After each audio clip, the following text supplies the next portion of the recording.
Fala, galera do canal! Não pensa que às vezes é fácil fazer uma fogueira, não é fácil. Primeiro você tem que pegar as lenhas.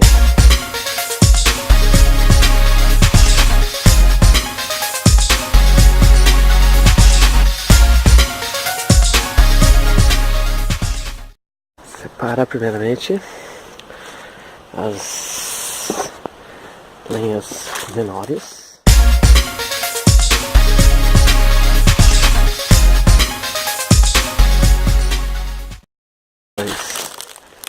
As mais grossas. Pega os gravetos. Alguns ali que você pega esse aqui, ó, para dar início ao fogo.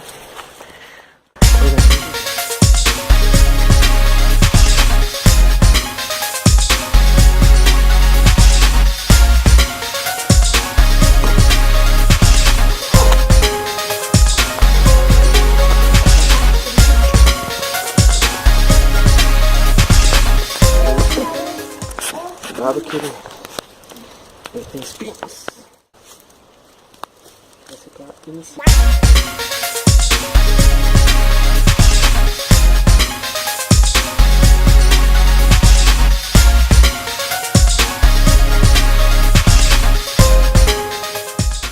Isso aqui ainda deixa mais divertida a fogueira. Põe bambu, ele explode.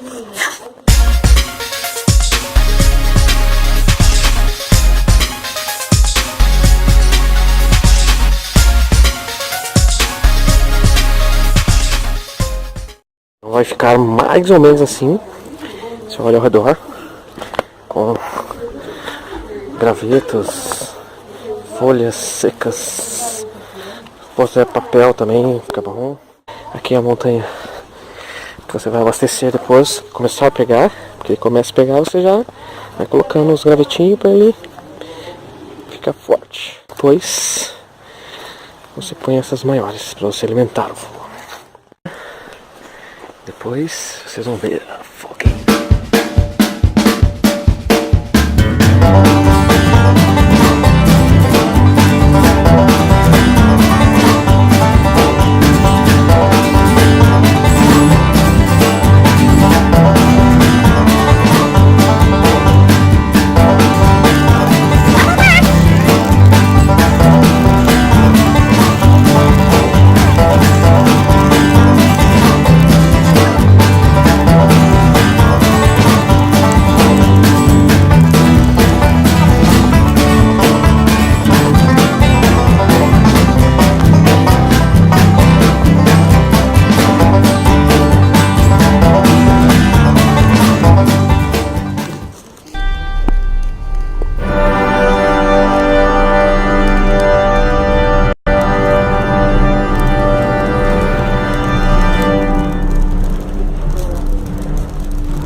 Curtam, compartilhem, se inscrevam.